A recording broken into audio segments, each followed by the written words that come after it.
வணக்கம்.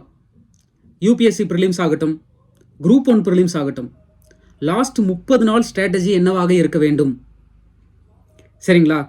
Last minute ஆனவொடனே இந்த 30 நாள் லாஸ்ட் 1 மந்தில் நிறைய பரபரப்பாக இருக்கும். ஐயோ, படிக்கிறதுக்கு நிறையா இருக்கேன்னு சிலபஸ் கம்ப்ளீட் பண்ணவே இல்லையே, எதை படித்தாலும் மறந்து போயிடுது, ஞாபகமே இருக்க மாட்டேங்குது. மாடல் டெஸ்ட்டு நானும் போய் டெஸ்ட் சீரிஸ் அட்டன் பண்ணி எழுதிக்கிட்டே இருக்கேன், மார்க்கே வரலையே. டெஸ்ட் சீரீஸில் எல்லாரும் அவ்வளோ வாங்குறாங்க. எல்லாரும் 100 கேள்விக்கு 70 கேள்விக்கு மேலே கரெக்டாக போடுறாங்க. எனக்கு 50 கேள்வி கூட வரமாட்டேங்குது. இந்த குரூப் 1 டெஸ்ட் சீரிஸாக இருந்தால் எல்லாரும் 200 கேள்விக்கு 150 கேள்வி 160 கேள்விலாம் போடுறாங்க. எனக்கு 110 கேள்வி கூட வரமாட்டேங்குது. ஒரே அந்த பயம் இருந்துக்கிட்டே இருக்கும் இல்லைங்களா? முதல் பயத்தை தவிர்க்க வேண்டியது, இந்த டெஸ்ட் சீரிஸில் போய் டெஸ்ட் சீரிஸ் அட்டன் பண்ணுறோம் இல்லைங்களா, அதில் மார்க்கு கம்மியாக போச்சு, நம்மளை விட அவங்க அதிகமாக வாங்குறாங்க, நம்ம டாப் 10ல் கூட இல்லை, கவலையே படாதீங்க. அதுக்கும் இதுக்கும் சம்மந்தமே இல்லை.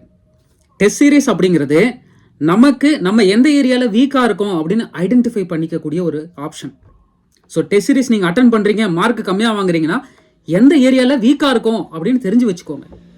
அது நமக்கு ரொம்ப ஹெல்ப் பண்ணும். சரிங்களா? மற்றபடி டெஸ்ட் சீரிஸில் மார்க் கம்மியாக வாங்குறேன்னு ஒரி பண்ணிக்காதீங்க. அண்ட் தென் இந்த லாஸ்ட் 30 நாள் நம்ம ஸ்ட்ராட்டஜி என்னவா இருக்கணும் அப்படின்னு பார்த்தோம் அப்படின்னா, first strategy revision. Core subjects என்னதுங்க? கோர் சப்ஜெக்ட்ஸு ஹிஸ்ட்ரியிலே ஐஎன்எம் தனியாக இருக்குது, ஆன்ஷியன்ட் இந்தியா தனியாக இருக்குது, மிடிவல் இந்தியா தனியாக இருக்குது. ஸோ ஹிஸ்ட்ரியிலே அதை நீங்கள் செக்ரிகேட் பண்ணி அதை படிச்சிடணும், ரிவைஸ் பண்ணிடணும். ஏற்கனவே படித்தது திரும்ப படிச்சிடணும். அதுக்கப்புறம் பாலிட்டி இருக்குது, எக்கானமி இருக்குது, ஜியாகிரஃபி இருக்குது, என்விரான்மெண்ட் இருக்குது. இது குரூப் 1 இருந்தீங்கன்னா அட்மினிஸ்ட்ரேஷன் இருக்குது, தமிழ்நாடு ஹிஸ்ட்ரி இருக்குது, திருக்குறள் இருக்குது. ஸோ இது எல்லாமே அந்த நாளோட மேஜர் போர்ஷனாக கட் பண்ணிக்கோங்க. அதாவது காலையில் நான் எந்திரிக்கிறேன், ஒரு 6-6:30 நான் உட்காறேன் அப்படின்னா மதியம் வரைக்கும் அல்லது மதியம் ஒரு 3 மணி வரைக்குமே இந்த மேஜர் போர்ஷன்ஸை ரிவைஸ் பண்ணிடணும். சரிங்களா? இதுதான் நெக்ஸ்ட் ஒரு 30 டேஸ்க்கு நீங்கள் படித்ததை ரிவைஸ் பண்ணிடணும். சில பேர் என்ன பண்ணுவாங்க, ஒரு நாளைக்கு ஒரு சப்ஜெக்ட் மட்டும் எடுத்துக்குவாங்க. எப்படின்னா, இன்றைக்கி நான் பாலிட்டி எடுக்கிறேன் அப்படின்னா நெக்ஸ்ட்டு 3 டேஸில் பாலிட்டி ரிவைஸ் பண்ணி முடிச்சிடணும். அதுக்கப்புறம் ஒரு 3 நாளில் ஹிஸ்ட்ரி ரிவைஸ் பண்ணி முடிச்சிடணும். ஸோ அவங்களுக்கு எந்த ஒரு ஸ்ட்ராட்டஜி சூட் ஆகுதோ அதை ஃபாலோ பண்ணுவாங்க. சில பேர் ஒரு சப்ஜெக்டை ஒரு நாளைக்கு படிப்பாங்க, சில பேர் 2-3 சப்ஜெக்டை ஒரு நாளைக்கு படிப்பாங்க. நம்ம கூட குரூப் 1 ஸ்ட்ராட்டஜி ஒரு நாளைக்கு காலையில் 6 மணி எந்திரிச்சு நைட்டு 10 மணி வரைக்கும் எப்படி படிக்கணும், ஒவ்வொரு மணி நேரத்துக்கும் எப்படி படிக்கணும், எப்பப்போ பிரேக் எடுக்கணும் அப்படின்னு சொல்லி ஒரு ஃபுல் வீடியோவே கூட போட்டிருக்கோம் நம்ம சேனல்லே. லிங்க் கூட டிஸ்கிரிப்ஷனில் தரேன் பாருங்கள். இப்போ நம்ம என்ன பண்ண போகிறோம் அப்படின்னா, ஃபஸ்ட்டு கோர் சப்ஜெக்ட்ஸை, ஸ்டாட்டிக் சப்ஜெக்ட்ஸை ரிவைஸ் பண்ணுறோம். அதுதான் உங்களுக்கு மெஜாரிட்டி ஆஃப் த டே, ஒரு நாளோட மெஜாரிட்டி ஆஃப் த போர்ஷன் அது கவர் ஆயிடணும். சரிங்களா? அதுக்கப்புறம் என்ன பண்ணுங்க அப்படின்னா, டெய்லி ஒரு 1 hour ஆகுது மார்க் டெஸ்ட். நீங்கள் ஏற்கனவே டெஸ்ட் சீரிஸ் வாங்கி வச்சுருப்பீங்க, இல்லை பழைய டெஸ்ட் சீரிஸ் இருக்கலாம், அதில் இருக்க கொஷின் பேப்பர்ஸை ஒர்க் அவுட் பண்ணி பாருங்கள். இல்லையா, ப்ரீவியஸ் இயர் கொஷின்ஸ், முக்கியமாக யூபிஎஸ்சி அஸ்பிரண்ட்டுக்கு ப்ரீவியஸ் இயர் கொஷின் டெய்லி பேசிஸில் நெக்ஸ்ட் 30 நாளைக்கு டெய்லியும் ஒர்க் அவுட் பண்ணி பாருங்கள், ரொம்ப ஹெல்ப்ஃபுல்லாக இருக்கும். சரிங்களா? அதுக்கப்புறம் கரண்ட் அஃபேர்ஸ் பாருங்கள்.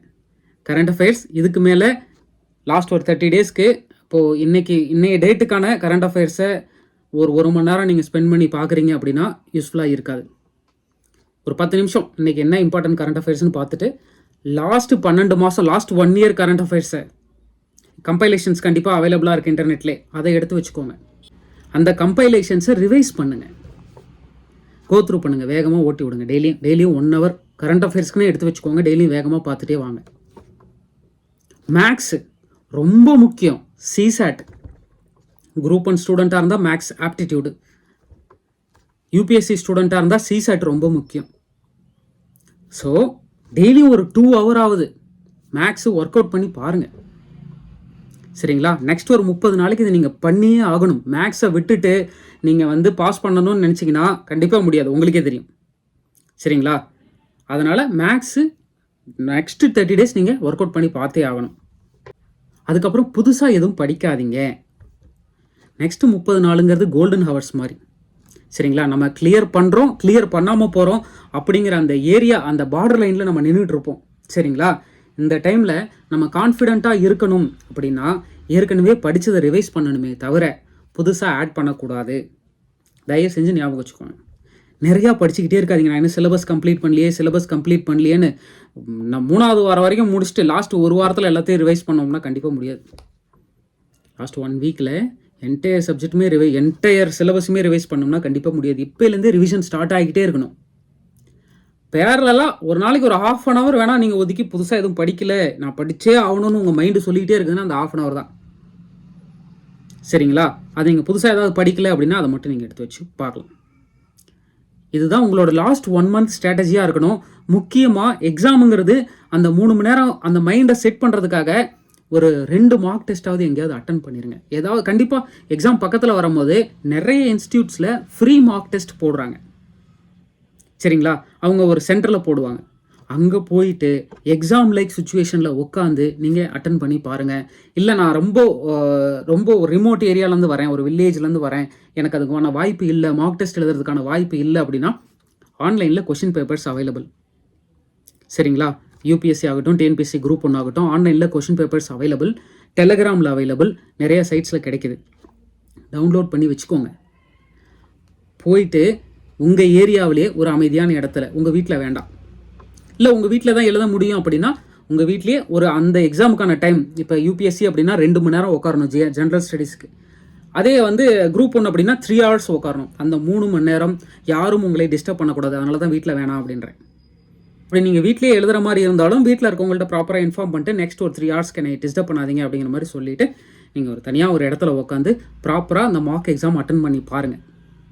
சரிங்களா? எக்ஸாம் மைண்ட் செட்டுக்கு போயிருங்க. ஓகேங்களா? அடுத்த 30 நாள் ரொம்ப முக்கியம், கோல்டன் ஹவர்ஸ். இந்த 30 நாளில் நீங்கள் எவ்வளோ ப்ராப்பராக யூஸ் பண்ணுறீங்க அதை பொறுத்து உங்கள் எக்ஸாம் கிளியர் ஆகிறதுக்கான சான்சஸ் அதிகம். நான் ஏற்கனவே சொன்ன மாதிரி குரூப் 1 எக்ஸாமை எப்படி கிளியர் பண்ணுறது அப்படின்னு நம்ம சேனல்லே morning 6 o'clock to night 10 o'clock வரைக்கும் ஸ்கெடியூல் போட்டிருக்கோம். ஒரு நாளைக்கு எப்படி படிக்கணும் அப்படின்னு அந்த வீடியோவை போய் பாருங்கள். யூபிஎஸ்சி அஸ்பிரண்ட்டாக இருந்தாலும் அந்த வீடியோவை பாருங்கள், பயன்படுத்தி கொள்ளுங்கள். இன்னொரு வீடியோவில் சந்திக்கலாம். பாய்.